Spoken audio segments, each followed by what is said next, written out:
కల్తీ నెయ్యి బాధ్యులపై కఠిన చర్యలు తీసుకోవాలని అసెంబ్లీలో ఎమ్మెల్యే రమేష్ బాబు ప్రభుత్వాన్ని కోరారు. గత వైసీపీ పాలనలో తిరుమల శ్రీవారి ఈ విషయంలో అపచారం జరిగిందని, హిందూ దేవాలయాలపై దాడులు పెరిగాయని ఆవేదన వ్యక్తం చేశారు. ఇందాక నెహ్రూ గారు చెప్పారు, నేను రాసుకున్నా, ఫస్ట్ అది రాసుకున్నాను. కల్తీ అంటున్నారు కానీ అసలు నెయ్యే వాడలేదనేది అనేక సందర్భాల్లో దర్యాప్తు సంస్థలు చెప్పాయి. బయట ప్రజలు కూడా ఆవేదన చెందే అంశంగా అది మారిందన్న విషయాన్ని కూడా మరొకసారి గుర్తు చేస్తూ, ఇక్కడ ఒక్క అంశం అధ్యక్ష,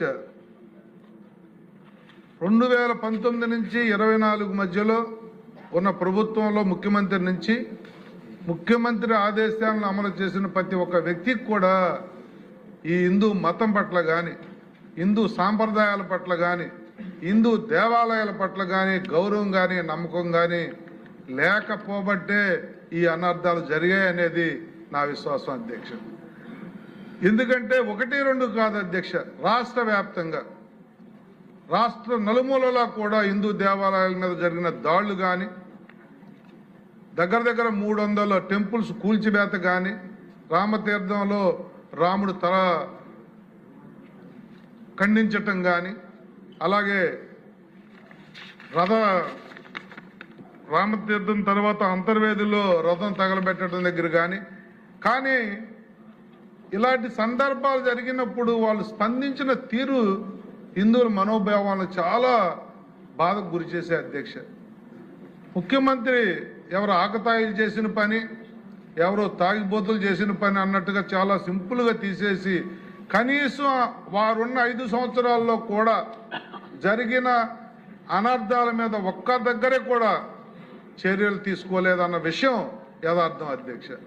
మరి అదే కాదు, తిరుపతి వెంకన్న మీద అనేక సందర్భాల్లో హిందూ మనోభావాలు దెబ్బతీసే కార్యక్రమాలు అనేకం జరిగాయి అధ్యక్ష.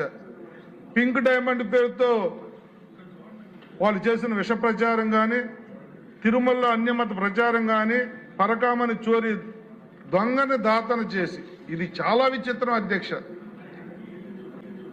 డాలర్స్ కొట్టేసిన వ్యక్తిని దొరికిపోయిన తర్వాత, సాక్ష్యాలతో సహా దొరికిన తర్వాత వాళ్ళు అతన్ని ఆస్తులు కొని దేవుడికి ఇప్పించి దొంగను దాతన చేసి అతను ఏదో పునీతుడు అన్నట్టుగా వాళ్ళు మార్చిన విధానం కానీ, ఎస్విబిసి నిర్వీర్యం చేయటం కానీ, గోవిందరాజస్వామి బంగారం మాయం కానీ, తలనేలాల కుంభకోణం కానీ, గోవుల మరణాలపై మార్పింగ్ ఫోటోలు దుష్ప్రచారం కానీ, ఒక నాస్తికుడైన బొమ్మాన కరుణాకర్ రెడ్డిని టీటీడీ చైర్మన్ చేయటం కానీ, ఇవన్నీ కూడా హిందూ వ్యతిరేక భావాలు తప్ప మరొకటి కాదు అనేది కూడా నిజం అధ్యక్ష. మరి ఇవన్నిటి మీద కూడా ఇందాక మంత్రి గారు వారి స్టేట్మెంట్లో టెండర్ ప్రక్రియలో అవకతవకలు జరిగాయి, లడ్డూలో కల్తీ నెయ్యి ఉందనే నివేదిక కరెక్టే, సిట్టు దర్యాప్తు కానీ ఇవన్నీ కూడా నివేదికలు ఇచ్చాయి, అలాగే ల్యాబ్ నివేదికలు కూడా ఉన్నాయి అని చెప్పి అన్నారు. కానీ చర్యలు ఏం తీసుకుంటున్నాం అనే దాని మీద ఇక్కడ ఒక సున్నితమైన అంశం మిళితమై ఉంది అధ్యక్ష. గత 10 రోజుల నుంచి ఈ సభల్లో బయట కానీ జరుగుతున్న